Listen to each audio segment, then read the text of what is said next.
দীর্ঘদিন পর্যন্ত একটি ইউটিউব চ্যানেলে যদি আপনি কাজ না করেন, অর্থাৎ ভিডিও আপলোড না দেন, যে সমস্যাটি আপনার হতে পারে আজকের ভিডিওতে এই বিষয়টি নিয়ে বিস্তারিত আপনাদেরকে বুঝিয়ে বলবো।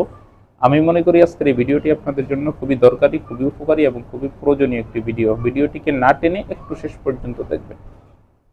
ভিডিওটি শুরু করার আগে সংক্ষেপে একটু অনুরোধ করব, আপনি যদি আমার এই ভিডিওটি আমার ইউটিউব চ্যানেল থেকে দেখে থাকেন তাহলে চ্যানেলটিকে সাবস্ক্রাইব, এবং ফেসবুক পেজ থেকে দেখে থাকলে পেজটিকে অবশ্যই ফলো দিয়ে রাখবেন নিয়মিত এবং গুরুত্বপূর্ণ ভিডিও পাওয়ার জন্য।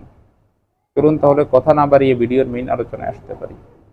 দীর্ঘদিন পর্যন্ত যদি আপনি কোনো ভিডিও আপলোড না করেন, অর্থাৎ চ্যানেলে অ্যাক্টিভ না থাকেন, তাহলে সবচাইতে বড় যে সমস্যাটা আপনার হবে সেটা হচ্ছে ইউটিউব আপনার চ্যানেলটাকে একেবারে ডাউন করে দেবে, একদম ডাউন করে দিবে, এবং চ্যানেলটা যে আপনার র্যাঙ্ক হবে, র্যাঙ্ক হওয়ার সম্ভাবনা থাকবে না।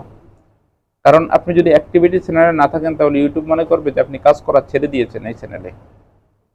এই জন্য যারা ইউটিউব নিয়ে স্বপ্ন আছে এবং ভবিষ্যৎ পরিকল্পনা আছে, ইউটিউব থেকে আর্নিং করতে চান, ইউটিউব নিয়ে আপনাদের ভবিষ্যৎ স্বপ্ন আছে, তাদেরকে বলবো নিয়মিত ইউটিউবে অ্যাক্টিভ থাকার চেষ্টা করবেন।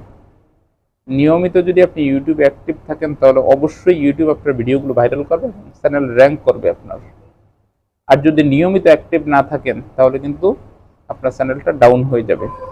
এতে করে আপনার ভিডিওগুলো আর ভাইরাল হবে না। আপনার চ্যানেল ডাউন হয়ে গেলে কিন্তু ভিডিও ভাইরাল হবে না। এই জন্য কম দৈনন্দিন একটা ভিডিও আপনি আপলোড করার চেষ্টা করবেন, একদম অন্য কিছু না হোক। এতে করে ইউটিউব মনে করবে আপনি অলওয়েজ চ্যানেলে অ্যাক্টিভ আছেন।